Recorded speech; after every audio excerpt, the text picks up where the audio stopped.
The electrification of the automotive industry is nothing new, and I've personally experienced it over the last 20 years of automotive reviews, seeing every version on the market, even right down to solar panels on top of the vehicles. But lately, you could say, things have really amped up. Hey, welcome to this edition of Road Warrior. I'm your host, Grant Roberson. Now, one of the newcomers to the market is behind me, the 2023 Hyundai Ioniq 5. Now, this is the second year of this vehicle with a few minor changes, but the continued growth in the electric market. With the debut of the Ioniq 5 last year, that was Hyundai's first entry into the all-electric market, but this is an area where they've been dabbling in for quite some time, whether it be their hybrid models, their PHEVs, or even some models with solar panels on the top. But you could say the Ioniq 5 takes it to the next level. This one being all electric really starts to reinvent what Hyundai's future probably looks like, and even more so is, well, redefining a market. This particular model referred to as an SUV, and if you're like me, well, you know what SUVs can look like, and well, this doesn't really fit the mold. But as you dive into this vehicle and really start to look around it, well, you'll figure out it checks a lot of boxes. So with any SUV, it's all about scale, the utilitarian side of getting things done. So, well, how does this vehicle measure up? Overall, it's about 182 inches long, 74 inches wide, and 63 inches tall. It's got about equal track width in the front and the back, and well, ground clearance thankfully is pretty commanding at about 6.1 inches. But the biggest number I say for last has to be wheelbase, because when it stretches out, that's really where you're getting, well, your best bang for your buck on the inside, known as cargo and people space. What you're seeing here is around about 118 inches, and that rivals even some of Hyundai's own SUVs, and well, it can compare to the likes of some others on the open road. But when it comes to the Ioniq 5, don't let three little letters SUV truly define this vehicle or put it into a box, because I say it's in the eye of the beholder. Whether you call it an SUV or sporty hatchback doesn't really matter, because the true definition of this vehicle is all electric, that being the exclamation point that really sets the tone and sets the design. And where you see that is, of course, on the exterior facade, most notably there at the front with that grille warfare. So the front end, you could say, is the stealthiness of this vehicle, and it, well, mirrors itself around the vehicle, but it's really the grille that sets the tone. Now, during the day, doesn't really have all the bells and whistles. At night, you'll see it first off in kind of these piano keys that light up across the front. Of course, headlights are menacing under this one sleek glass appointment and squared off outer framing, and of course, the LED bulbs in the middle. Black accent gloss right through the middle. And as you sweep down, a little bit of multi-tone effect with the various textures and colors. This clamshell hood sweeping down, again, multi-tone. What's stealth about it is the airflow. As I alluded to earlier, grille warfare is just, well, too much, too many right now. Just overbuilt, oversized. This is a nice contrast that maybe the typical fueled vehicles should maybe adopt, because as you sweep down, you're going to see a little bit of airflow through here, but the stealthiness is in the active shutter controls. Now, I've kind of manually operated this one here just so you can see the fact that when it needs that air power, that air cooling, should you say, well, it's going to come through here automatically, and of course taper down when it's not needed. The grille warfare definitely sets the wow factor with that coupling of the headlight design and that kind of overall minimalistic approach. That same approach is seen across this vehicle, what I refer to as kind of geometry 101, because after all, this vehicle is all about looking intelligent, not trying to fit in with the cool kids, because the outside facade needs to match what's going on under the hood. Where it begins is, again, in the geometric shapes. You'll see that kind of angular line right through here, horizontal pattern down at the bottom. That really ties in all the way across. You'll see it at the back and at the front, even right down to the side mirrors. Again, geometric shapes, and really see it in the tire and wheel assembly. When it comes to looking smart and being smart, thankfully this vehicle across the board has all the features, and where it starts is just simply on the outside, again from the design, but also just the ease of everyday life. And what you notice is, as you walk up to this vehicle, it certainly knows you're there. Even more so is kind of the electronic releases when it comes to the door handles. Welcoming to all passengers, meaning on a rainy day, everyone can gain access quite quickly. Once you climb inside, these will retract, start her up, and basically this vehicle is ready to roll. As you go to walk away, certainly it's going to lock up on its own, or you can press this button right here, retracts the door handles, tucks in the mirrors, and makes it less of a scratch and ding affair in this area, as well as visually looking secure. The stylizing seen at the front and on the sides naturally sweep around here to the back end. First off, seen in the dual tones, body color here and there with silver appointments to dress it up. The back taillights matching the front with kind of, again, that digital pixel-like look. You'll see that kind of in the brake light design. As you sweep down, you're seeing those horizontal accents like we saw on the side, really bringing and unifying this overall design. One thing you're not going to see is any exhaust pipes, just not needed. As for safety, this vehicle definitely has it, and to be expected when you're backing up with backup sensors, backup camera, and of course the backup camera isn't the only one. Side cameras and front cameras all the way around, really allowing this vehicle to have that overall bird's eye view you'll see there on the instrument panel that allows you to put this vehicle into the tight spots. If you do have a really extreme tight spot, well, you can use the key fob. This is nothing new over at Hyundai, but what it allows you to do is move this vehicle very slowly forward and backwards. So in case you can't physically get out of the vehicle, well, you can just slide into the spot, lock it up, and be on your way. So with this vehicle being a sport utility vehicle, I'm still looking for the sport. I'll see that in a second there behind the wheel, but let's look at utilitarian side, and that starts here at the business end of things. Now, multiple operation here on this rear hatch. You could say arguably everything about this vehicle is electrified. You'll see in the door handles, you'll see it in a second in the charge up area. And now you'll see it here with the rear hatch. Several ways to open it, but simply just press right there. It rises to the occasion. Once it gets up out of the way, the most impressive part about this is just how high this gets out of the way. 6'2" here, no head banging affair. Though if you are vertically challenged, this button here will be kind of a jumping option, or just simply use the key fob. Once it's open, what you're going to find behind the second row is around about 27 cubic feet of space, all in with the second row laid flat around about 59 cubic feet. This is, again, the utilitarian side of this vehicle that, again, is surprising, but after all, this is not labeled as a sedan, and if it was, such cargo space would be a lot more limiting. The other big story you want to see here is the connectivity, how to charge this, well, thing up and get it going.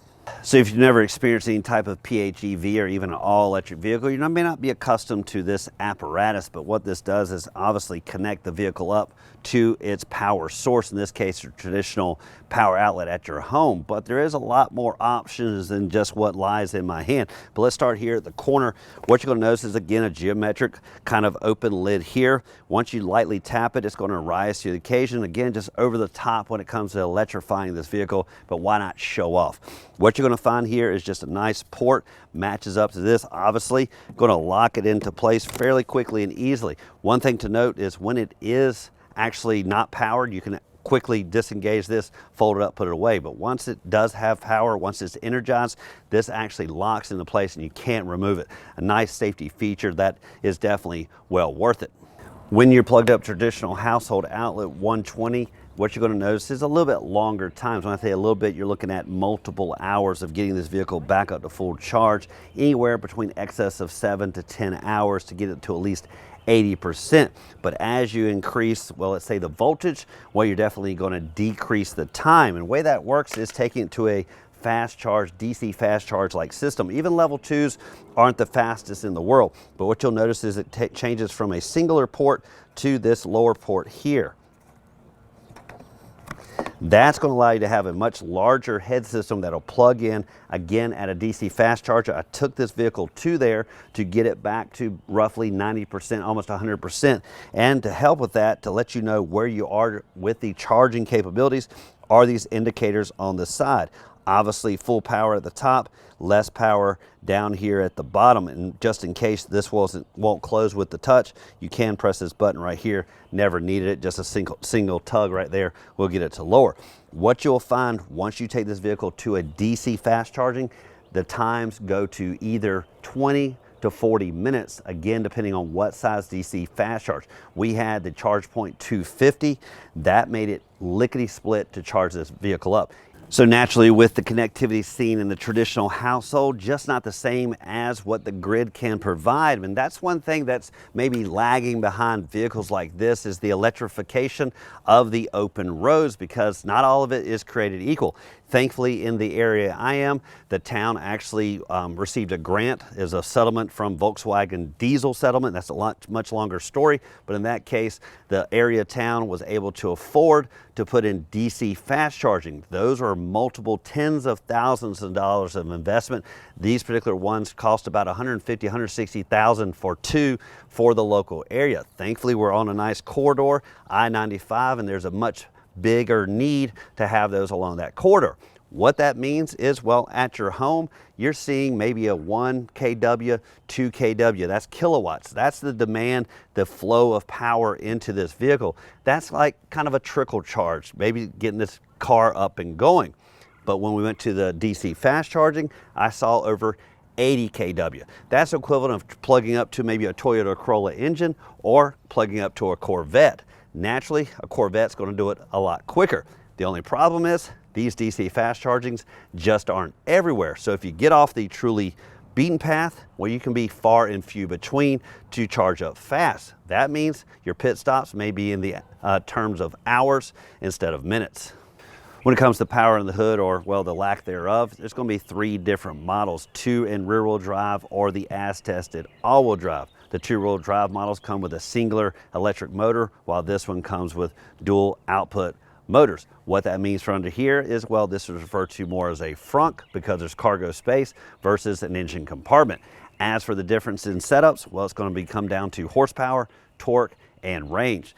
As for the basic rear-wheel drive, that's going to be a 168 horsepower option with 258 foot-pounds of torque and 220 miles of range. As for the more equipped rear-wheel drive, that's going to deliver 225 horses, 258 foot-pounds of torque, but 303 miles of range. But for the as-tested all-wheel drive model, that equates to 320 horses, but 446 foot-pounds of torque and around about 266 miles of range. So if you're a novice like me, let's break down those engines just a little bit more. The 2 rear-wheel drive options, the biggest difference being a little bit more horsepower, but more importantly, the range. The range could be most important for anyone that are on longer trips or commute quite regularly, or there's a little bit more distance for chargeability. That one's going to be crucial. But for the as-tested, well, I call it the sneaky sporty option, because again, on this model, we're trying to look for the sport utilitarian, and well, we found the utilitarian there at the back. The sport is right there at the steering wheel in the form of that sneaky button called the drive mode. In the first few days of this test drive, well, I had it in econo mode because, well, that's what you want to do. You want to see what range you can get and how economically you could drive this vehicle. But if you accidentally, well, or purposefully press that button and get over to sport, well, that's when things change. That 450 plus foot-pounds of torque really delivers and changes a gradual roll and start to a neck snapping fun. So for sport, it's all about this model. So let's climb behind the wheel and test it out. When you get in the pilot position of any vehicle, it's all about the first and last impression. What I'm referring to is it a good impression the first time behind the wheel and equally the same as you keep climbing inside. And thankfully, the Ioniq 5 delivered that throughout the entire week. And where it starts is in the driver-centric like design. Now, don't get me wrong, every vehicle tries to put the driver first, but you know what I'm saying? Some things are just too far away. This isn't comfortable, it's too tight, not enough legroom. Well, that checklist just never happened on this vehicle. The other big story is just how quiet this vehicle is. And naturally, that comes with an electric vehicle, but you forget just how loud engine noise is, how loud the outside environment is. This vehicle literally pushes that all away. You can't even hear a vehicle beside you because it just feels so good inside this vehicle. Because if the engine's quiet, why would I want to hear the muffler beside me? Now, when it comes to driving capabilities, one thing you think about an electric vehicle, if you're like me and haven't been behind the wheel of that many, it's just a straightforward drive. Got an econo mode, not a lot of kick up and go. But thankfully, I found the sport button. That means when the light turns green, you can pretty much stomp it and go.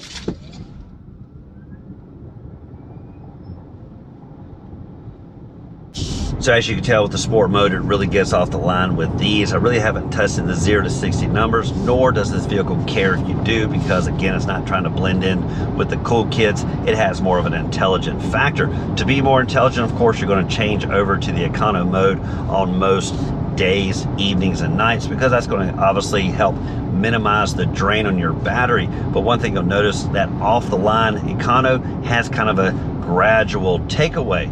That's not necessarily helpful if you're trying to get out into traffic, because no one really wants to get out ahead of the curve if you're barely moving. So at the minimum, you do want to switch over to normal in that occasional city driving where you're having to pull out onto the open roads, because there is a big difference between econo and normal that will be seen in just the get up out of the way mode.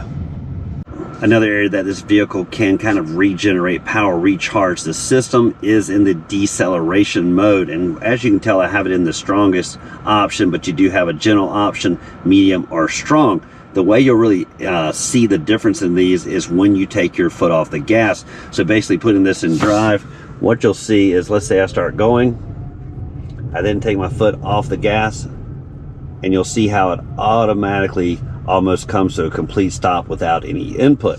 Now let's change it to medium.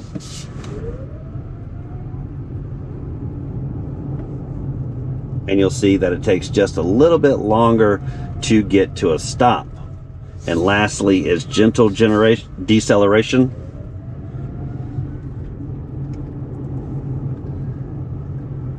Still a little bit up there, but again, it's more gradual.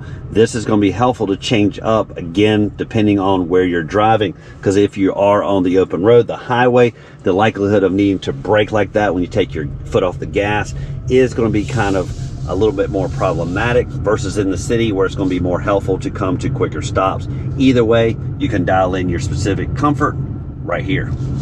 Even though the Ioniq 5 doesn't have a sporty facade, still people want to look under the hood, and at first glimpse, this is what they're going to see, a storage compartment. And once you open it up and reveal, well, there's just not a lot here. But with this leftover space and not a lot of heat going on up here at the front, well, you might as well use it for something. And for a weekend getaway, maybe this is for the shaving kit or makeup bag, but with all that acreage at the back, well, at least it's some small storage. But if you dive in a little bit deeper, you're going to see this open indicator that after a couple of tugs, well, reveals the full action of what people want to see.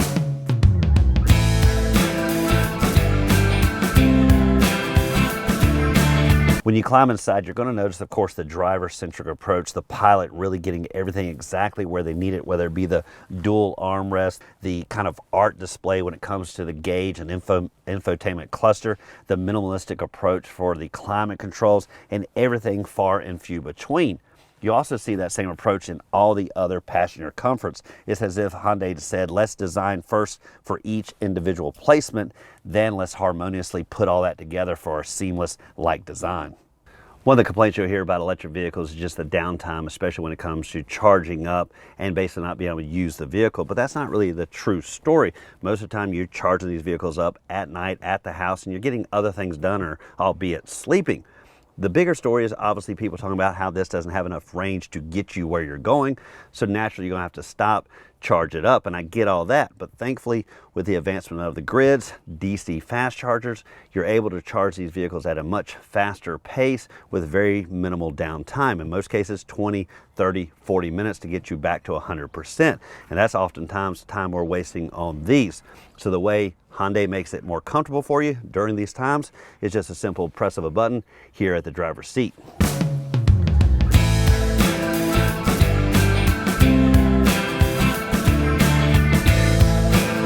When it comes to legroom numbers, you're going to see about 41 inches in the front, 39 inches in the back, about equal comfort, not a bad seat in the house. Traditional bench styling here in the back, but again, individualized attention on the outer sides.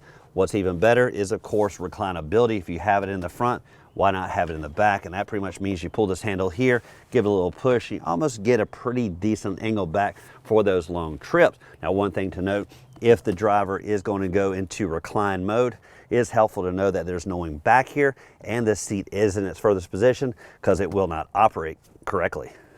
To be expected on an electric vehicle is connectivity. You'll find it in the traditional form of USBs, but you also find it in this household electric outlet. Now you'll notice that it has a locking mechanism, which means it can't be fiddled with unless unlocked. And well, how are you going to unlock it? Well, there's always been a hidden key in a lot of key fobs and you never understood how to use it. Well, in this case, you'll need it. So just slide it out, place it right there in that niche and turn, and it unlocks really quick, and then you can slide it over. With no proverbial hump down the middle of this vehicle, that makes for a seamless flat floor from front to back, so that leaves extra space. So why not make a movable center console that can slide from front to back, and that also allows for the connectivity to be a little closer when you only have 2 passengers. In between the front occupants, you do have dual cup holders up top, as well as connectivity in the form of 2 USBs and wireless charging. A little bit extra space over here for your second phone, and just some, again, nice flat storage under the armrest. In case this connectivity down here gets full, well, you still have another option up here, either in the form of USB or traditional car outlet, and some storage down there as well. This space actually worked well for an oversized drink that was no longer needed because these 2 spots were already taken, as well as the ones in the door. Let's just say I needed to visit a trash can, but until then, that worked out pretty good. You'll find dual climate controls up front with temperature select on the left and right and digital display. You also find the mode select underneath the temperature for the driver. That's changed with a button here. On the right side, you'll find fan speed just underneath the passenger's temperature, and the various selection modes through the middle. As for shortcuts for the infotainment, this is typical Hyundai setup with the various buttons right through here that relate to the infotainment up above. Of course, the default screen, to be non-distracting, typically is going to be seen here on the electric model. Like you see, you'll at least see this vehicle giving you a quick readout of your overall usage and what you have left. That, of course, is redundant because the driver has that as well. But if you just simply swipe right, this will give you shortcuts to various functionality. You, of course, do have heated and cooled seats here on the Ioniq 5, and you can dial that in again graphically real easy on this screen. One interesting feature I've found that's in the menu options is for your turn signal. So let's swipe across, go over to Setup, then go to Vehicle, then scroll down to Lights, and you'll find this option right here where it says One Touch. If you select there, you'll see these options: off, 3, 4, 5, 7 flashes. Well, let's put it on 5, and let's go over to the turn signal. Now, you operate it, of course, in a traditional sense by just pressing it all the way down. It'll stay on until you turn it off. But in this case, what they're saying is just simply tap it, and you'll see that it has the blinker up at the top, obviously looking down the side, and then it cuts off after 5 flashes. Do it one more time.